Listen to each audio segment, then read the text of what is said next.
मेरे सामाजिक परिवार के सभी सदस्यों को राम राम। डोनाल्ड ट्रंप करना क्या चाहते हैं, ये उनकी हरकतों से, जिस तरह से वो बातचीत करते हैं, बहुत ही बचकानी हरकत करते हैं। वो बड़बोलापन उनकी आदत है, सनक में रहते हैं। लेकिन अब वो बड़बोलापन और सनक वो जिस तरह से दिख रहा है, उसमें बहुत सी चीज़ें हमको साफ दिखती हैं कि वो भारत के साथ ऐसा व्यवहार क्यों करते हैं, पाकिस्तान के साथ इतना प्रेम क्यों करते हैं, वो सब समझ में आ रहा है। और एक तरह से कहें कि जो खबर आई थी कि ऑल पार्टी मीट में, सर्वदलीय बैठक में, भारत के विदेश मंत्री डॉक्टर एस जयशंकर ने कहा था कि हम दलाल देश नहीं है। तो जो पाकिस्तान को दलाल मुल्क कहा था, उसका भी सच डोनाल्ड ट्रंप ने बता दिया। लेकिन डोनाल्ड ट्रंप ने पिछले 48 घंटे में एक बड़ी गलती की है, और उस बड़ी गलती का खामियाजा उनको कैसे भुगतना पड़ेगा, इसका अनुमान नहीं। वो कैसे वो चीज़ें अनफोल्ड होंगी। वैसे ही जो गल्फ कंट्रीज हैं, जो खाड़ी के देश हैं, उनको लग रहा है कि अमेरिका को हमने अपने बेस दिए, पैसे दिए, सब कुछ दिया, लेकिन वो तो हमारी मदद करने की स्थिति में तो है नहीं। कहीं से भी अमेरिका उनकी मदद नहीं कर पा रहा है। अमेरिका उनसे पैसे ले रहा है, समृद्धि ले रहा है, लेकिन उनकी मदद तो कर नहीं पा रहा है। अब जिस तरह से ईरान हमलावर हो रहा है, ईरान ने सऊदी में जो एयरबेस है अमेरिका का, उस पर हमला किया, और जो उसके अलाइज हैं, जो विद्रोही समूह हैं, जैसे हमास को कहते हैं वो पालता है, टेररिस्ट ऑर्गेनाइजेशन है, हिजबुल्लाह को पालता है, ऐसे ही एक विद्रोही आतंकवादी लुटेरा, समुद्री लुटेरा टाइप समूह है, उसका नाम है हूती या हौतीज। जिस नाम से भी आप उसको सुने, HOUTHIS, हाउतीज या हूतीज, जो भी आप कहें, अब वो भी इस युद्ध में घुस गया है। और ये जो ईरान ने सऊदी का एयरबेस हिट किया है, 12 अमेरिकी सैनिक घायल हुए हैं। 12 अमेरिकी सैनिक, ये सामान्य नहीं है। अब ट्रंप एक तरफ कह रहे हैं कि only 3554 targets left in Iran, यानी सिर्फ 3554 टारगेट बचे हुए हैं। 10,000 से अधिक टारगेट वो कह रहे हैं कि हमने ध्वस्त कर दिया। लेकिन ये जो 3554 टारगेट बचे हैं, वो कैसे ध्वस्त करेंगे, क्या उसका होगा, ये पता नहीं। और सऊदी में अमेरिका के बेस पर ईरान हमला कर रहा है, 12 सैनिक घायल हो गए। अब जाहिर है, इजराइल तो साफ है कि तब तक नहीं खत्म होगा जब तक हम इसको पूरी तरह से खत्म न कर लें। जो दुनिया भर में चिंता है, उसके बीच में प्रधानमंत्री नरेंद्र मोदी ने सऊदी के जो क्राउन प्रिंस हैं मोहम्मद बिन सलमान, उनसे बात की और बड़ी स्पष्टता से बात की कि किसी भी स्थिति में जो मैरीटाइम रूट्स हैं, यानी जैसे होर्मुज जल डमरू मध्य है, वो किसी भी स्थिति में नहीं बंद किया जा सकता। ये बंद करना बिल्कुल गलत है। अब सैयद अब्बास अरागची, उनकी पोस्ट है, वो कह रहे हैं कि भाई एक तरफ तो आप कह रहे हैं कि शांति प्रस्ताव, और दूसरी तरफ लगातार हमले कर रहे हैं, तो ये दोनों कैसे चल सकता है। अब जो ट्रंप ये 3554 को कह रहे हैं, वो कह रहे हैं कि which will be done very pretty quickly, यानी बड़ी जल्दी से हम कर देंगे, बहुत जल्दी कर देंगे जो है। अब एक बात और सामने आई कि USS अब्राहम लिंकन जो है, उस पर हमला हुआ, और उनका कि 101 missiles were shot, all were shot down. वो कह रहे हैं हमला तो हुआ था, लेकिन सब के सब जितने भी जो हमले हुए उसको हमने मार गिराया। अब अगर ऐसा सच है कि सबके सबको मार गिराया, तब तो जाहिर है कि जो ईरान टारगेट कर रहा है, ईरान जो हमले कर रहा है, उसको उसका लाभ नहीं मिल रहा है। और अगर उसके टारगेट इस तरह से मिस हो रहे हैं, तब तो फिर उसका सचमुच उसको कोई लाभ नहीं है, क्योंकि फिर तो जो भी हमले वो कर रहा है, वो एक तरह से कहें तो अमेरिका के लिए अच्छा है कि इस तरह के हमले भी होते हैं और उसका कोई नुकसान उसको नहीं हो रहा है। लेकिन ऐसा नहीं कि कोई नुकसान नहीं हो रहा है, ऐसा तो कतई नहीं है। ये तो नहीं है कि नुकसान नहीं हो रहा है। अब सवाल यहाँ यही है कि जो कुछ भी घटनाक्रम चल रहा है, उस घटनाक्रम को दुनिया कैसे देख रही है। तो दुनिया अब अलग अलग रूट्स खोज रही है, अलग अलग ऑल्टरनेटिव खोज रही है। भारत जो अपने विकल्प हैं उसको तलाश रहा है। अब एक जो हाउतीज की एंट्री से, यानी उनके घुस जाने से इस लड़ाई में जो नुकसान हो सकता है कि जो बॉब अल मंदेब, वो एक जो मैरीटाइम रूट है, वो जो एक जलमार्ग है, उस पर भी खतरा आ सकता है। ईरान के बुशहर परमाणु केंद्र पर 10 दिनों में 3 हमले हुए हैं, ईरान ने यह बताया है। अब ये बड़ा खतरनाक है, अभी तक रिसाव नहीं हुआ है, लेकिन अगर ये हो गया तो फिर तो दुनिया के लिए संकट की बात हो जाएगी, तब तो बड़ी मुश्किल हो जाएगी। और जो अमेरिकी सेना के ठिकानों पर ईरान हमला कर रहा है तो फिर तो बड़ी मुश्किल है, क्योंकि 2 ठिकानों पर हमला किया, एक पर 400 और दूसरे पर करीब 100 अमेरिकी सैनिक मौजूद थे। इसका सीधा सा मतलब हुआ कि अब ये लड़ाई जहां पहुंची है उसमें अमेरिका के भी वश में बहुत कुछ नहीं है। अमेरिका भले वो कह रहा हो कि हम तो सब मैनेज कर ले रहे हैं, लेकिन वो मैनेज करने की स्थिति में दिख नहीं रहा है। जिस तरह की लड़ाई चल रही है उसमें वो मैनेज नहीं कर पा रहा है। अब जाहिर है अगर मैनेज नहीं कर पा रहा है तो उसका परिणाम क्या हो सकता है। अब जो ट्रंप हैं वो लगातार अपने जो बयान हैं उनके एक से एक बयान आते हैं। उसी के बीच में अमेरिका में क्या हो रहा है, no kings protest rock US, ये वहां लोगों ने डोनाल्ड ट्रंप की जो एडमिनिस्ट्रेशन पॉलिसीज हैं उसके खिलाफ वॉशिंगटन डीसी में शनिवार को प्रदर्शन किया। जबरदस्त प्रदर्शन हुआ है, पूरे अमेरिका में जबरदस्त प्रदर्शन हुआ है। और यह बता रहा है कि जिस फ्रंट के लिए उन्होंने ये सब किया, यानी मेक अमेरिका ग्रेट अगेन, मागा के लिए जो उन्होंने किया, उस मागा का जो बबल है ना वो गिरता जा रहा है। अब जाहिर है क्योंकि अब नए नए लोग लड़ाई में कूद रहे हैं। ईरान क्या कह रहा है, ईरान कह रहा है कि अब तक 300 से अधिक अमेरिकी सैनिक वो घायल हो चुके हैं और 13 मारे गए हैं। अब वो बॉडी बैग्स अमेरिकन को अभी दिख रहे हैं या नहीं दिख रहे हैं, लेकिन 13 मारे गए हैं। अब जाहिर है अगर उसमें हूती विद्रोही भी कूद गए हैं तो वो भी नुकसान करेंगे। और जो मैंने आपको बताया था बाब अल मंदाब, ये जो रास्ता है जो अरब सागर में है, तो ये भी एक मुश्किल हो जाएगी। ये जो है ग्लोबल ऑयल ट्रेड के लिए बहुत बिजी ट्रेड रूट है ये, और अगर यहां मुश्किल हो गई तो फिर दुनिया के लिए और बड़ी मुश्किल हो जाएगी। ये इसको समझिए। ट्रंप क्या कर रहे हैं, ट्रंप तो कह रहे हैं कि हम दुनिया को बचा रहे हैं, लेकिन इसका सीधा सा मतलब है कि ट्रंप जब ये कह रहे हैं हम दुनिया को बचा रहे हैं तो दरअसल वो अमेरिका को बचा रहे हैं। वो जो नेटो से कह रहे हैं, नेटो को पता है कि अमेरिका ने उनकी ताकत के लिहाज से, उनके बल के लिहाज से बहुत कुछ किया। अब आप सोचिए जो वर्ल्ड का दुनिया का लार्जेस्ट एयरक्राफ्ट कैरियर है वो चल पड़ा है वॉर फ्रंट पर, समझिए। और अब जो स्थितियां दिख रही हैं, अगर मोटा मोटा कहें तो लगातार तैनाती अमेरिका बढ़ाता जा रहा है।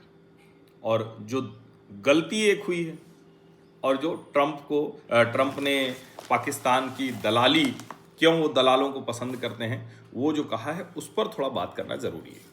और मुझे लगता है कि ये ज़रूर आप लोगों को सुनना चाहिए। आप लोग भी उसको खोज कर सुनिए, ट्रंप ने जो कहा है, तब आपको समझ में आएगा। लाइन पढ़ता हूँ मैं, वो मियामी में थे, वहाँ पर वो एक समिट में थे।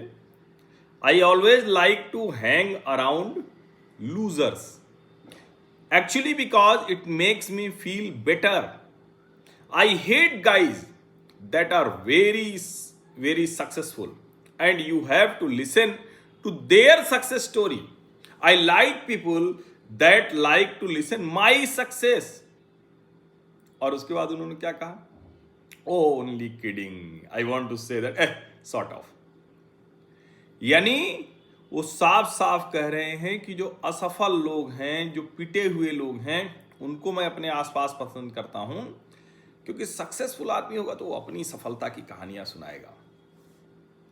अब आप इसी से समझ लीजिए, एक पिटा हुआ कंगला भिखमंगा मुल्क पाकिस्तान, वो क्यों ट्रंप को पसंद आता है, क्योंकि वहां उन्होंने ले जाकर पाकिस्तान को खड़ा कर दिया है, जहां उसके लिए जिसको कहते हैं ना कि जैसे एक बार कहा जाता है हैंड टू माउथ है, तो वैसे ही दलाली टू माउथ है वो। अगर दलाली ना हो तो उसके पेट में अन्न नहीं जाएगा। ऐसा दलाल देश है पाकिस्तान। लेकिन एक जो बड़ी गलती उन्होंने कर दी, जो future investment initiative summit Miami में हो रहा था, कमाल की बात यह है कि ये जो समिट है ये सऊदी बैक्ड इन्वेस्टमेंट कॉन्फ्रेंस है। समझिए जरा, सऊदी बैक्ड इन्वेस्टमेंट कॉन्फ्रेंस है। वो लीडरशिप स्क्रिप्ट पर बहुत कुछ बोल रहे थे, लेकिन उसमें उन्होंने जो बोल दिया वो कमाल ही है। जो मैं कह रहा हूं कि बहुत बड़ा खतरा एक तरह से उन्होंने मोल ले लिया, ये आप समझिए। और इसकी कल्पना नहीं थी कि वो सऊदी के क्राउन प्रिंस के बारे में ऐसा कह देंगे। किसी ने ये सोचा नहीं था, किसी को कल्पना नहीं थी कि सऊदी के क्राउन प्रिंस के बारे में ऐसा वो बोल सकते हैं, लेकिन वो तो बोल गए और उस पर अब दुनिया भर में चर्चा हो रही है। Donald Trump said that Saudi crown prince is kissing his ass and to obey him. अब जरा सोचिए, जो Mohammed bin Salman crown prince हैं वहाँ के सऊदी के, ताकतवर शख्सियत हैं। अब उसामा बिन लादेन कहाँ पैदा हुआ, क्या हुआ, वो सब उसमें शामिल है। उन्होंने कहा कि अमेरिका को हमने जितना शक्तिशाली बना दिया ये किसी को कल्पना नहीं थी, और उस संदर्भ में उन्होंने सऊदी क्राउन प्रिंस के लिए कहा। कतर के एक प्रोफेसर से एक बातचीत कर रही थी रशिया टुडे जो चैनल है ना, RT। तो कतर के प्रोफेसर ने क्या कहा, you should not use such vulgar language for your allies, it is highly unacceptable behaviour from Trump, I condemn it. भाई कैसा आदमी है ये, कुछ भी बोलता रहता है। और इसीलिए मैं कह रहा हूं कि भारत की पोजीशनिंग जरा समझिए और नरेंद्र मोदी की समझदारी को भी जरा समझिए। ये दोनों चीज समझिए। आप वो कह सकते हैं कि भाई वो भी तो माय फ्रेंड ट्रंप कहा करते थे, वो भी माय फ्रेंड मोदी कहते हैं, वो सब बिल्कुल दुरुस्त बात है। लेकिन जो मूल बात है कि जब डोनाल्ड ट्रंप का इस तरह का व्यवहार है, उसके बीच में हम ऐसे काम कर रहे हैं, ये समझिए जरा। उसके बीच में हम अपनी चीजों को ऐसे ठीक रखने में कामयाब हैं, और दुनिया भर में इसकी बहुत मतलब जिसको कहें कि आलोचना हो रही है। अब पता नहीं MBS को क्या लगेगा, मोहम्मद बिन सलमान को, लेकिन जिस तरह का वल्गर ऑफेंसिव शब्दावली उन्होंने इस्तेमाल की है वो साफ बता रही है कि ये खतरनाक है। और मैंने आपको बार बार चेताया है, जो लोग हमारे सामाजिक परिवार के सदस्य हैं स्थायी, और जो लोग सुनते हैं मुझे लगातार मेरे अपने YouTube चैनल पर भी, उनको पता है मैं एक बात लगातार कह रहा हूँ कि अमेरिका की सुप्रीमेसी के सिर्फ 5 वर्ष, पिछले कुछ समय से मैं ये ऑब्जर्व कर रहा हूँ, और मैं जो दुनिया भर की चीज़ें, और उस 5 वर्ष को भी कम करने में ट्रंप की बड़ी भूमिका होगी। एक तरह से इनका जो 4 वर्ष का पूरा कार्यकाल है ये अमेरिका के पराभव का कार्यकाल होगा। भले दिख रहा हो वेनेजुएला पर कब्जा कर लिया, एनर्जी सिक्योरिटी कर ली, फलाना कर लिया, धमाका कर लिया, लेकिन ट्रंप ऐसा करने में सक्षम नहीं होंगे। और जिस तरह से जो मतलब टिप्पणियां आ रही हैं, जिस तरह से लोग नाराज हुए हैं, अब वो लगता है कि इस युद्ध में जो ट्रंप खोने जा रहे हैं वो अपने अलाइज को खोने जा रहे हैं। आप ध्यान से अगर देखिए, EU पूरा का पूरा उनसे अलग हो गया। अब वो बार बार नेटो को गालियां दें, चीखते रहें। ब्रिटेन जो जुड़वा भाई जैसा था, हाथ में हाथ लेके चलते थे, जहां अमेरिका चल पड़ा पीछे पीछे चल पड़ते थे, उसने बंद कर दिया। और अमेरिका में नो किंग्स प्रोटेस्ट चल रहा है। इसको समझिए। लोग कह रहे हैं कि भैया हमारे यहाँ महंगाई बढ़ रही है, हमारा जीना मुश्किल हो जा रहा है। 70 लाख लोग अमेरिका में सड़कों पर आए, और ये आंकड़ा अगर सही है तो ये बहुत बड़ी बात है, ये छोटी बात नहीं है, बहुत बड़ी बात है। अब चूंकि जिस तरह के हमले हो रहे हैं, जिस तरह की चीज़ें हो रही हैं, इसके बीच में जाहिर है कि मतलब जैसे ये सब कुछ दिख रहा है, इतना आसान तो नहीं होने वाला है। अब इसी के बीच में एक और खबर आई है, और ये भी आपको जानना बहुत ज़रूरी है। ये बड़ी महत्वपूर्ण खबर है। जो ईरानी साइड है, उसकी तरफ से एक हमले का आरोप लगाया है अमेरिका ने। हालांकि ईरान की तरफ से उसको नहीं लिया जा रहा है, उसको किसी भी मतलब स्थिति में उसको स्वीकार नहीं कर रहा। हुआ क्या है, इराक में जो कुर्दिश ऑटोनोमस रीजन है, क्योंकि इराक में सद्दाम हुसैन को मार दिया, इराक बर्बाद ही है, छोटे छोटे सब हैं कई ऐसे। कुर्दिश प्रेसिडेंट के घर पर ड्रोन से हमला हुआ है। नेचिरवान बरजानी, ये नेचिरवान बरजानी कुर्दिश ऑटोनोमस रीजन के प्रेसिडेंट हैं। शनिवार को यह हमला हुआ और यूएस कह रहा है कि Iran backed militias carried out the attack.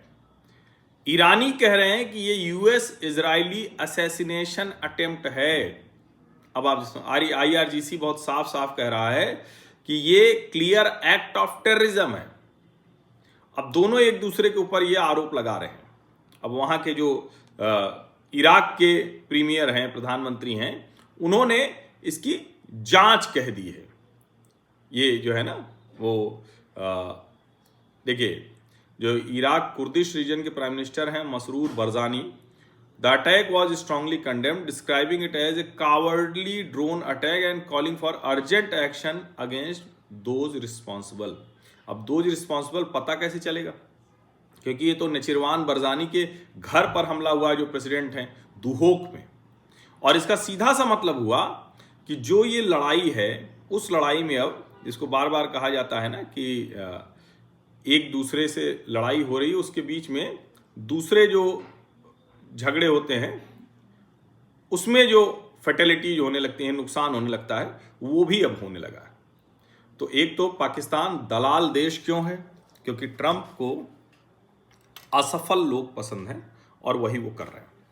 और सऊदी क्राउन प्रिंस के लिए जिस तरह का उन्होंने जिस तरह की भाषा, जिस तरह की शब्दावली उपयोग की है, उससे आप समझिए कि कहाँ ट्रंप जा रहा है। और ये भी लगता है अपने बड़बोलेपन में अमेरिका को, उसकी ताकत को ख़त्म ही कर रहे हैं, कमज़ोर करते जा रहे हैं। आप सभी का बहुत बहुत धन्यवाद। सब्सक्राइब अवश्य कर लीजिए, नोटिफिकेशन वाली घंटी दबा दीजिए, लाइक का बटन दबा दीजिए, अधिक से अधिक लोगों तक ये वीडियो पहुंचा दीजिए।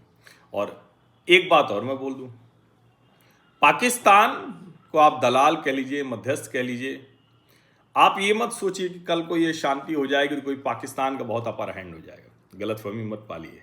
ये होगा तो उसका सबसे बड़ा बेनिफिशियरी अगर कोई होगा तो भारत होगा। डील सब उससे करने वाले हैं हमारे लिए, चाहे ये रास्ता खुल जाना हो, चाहे हमारी एनर्जी क्राइसिस की बात हो, चाहे कल को India middle east Europe economic corridor हो, चाहे चाबहार पोर्ट पे अगर कल कोई बातचीत की स्थिति हो, ये सब हमारे लिए लाभप्रद है। आप सभी का बहुत बहुत धन्यवाद।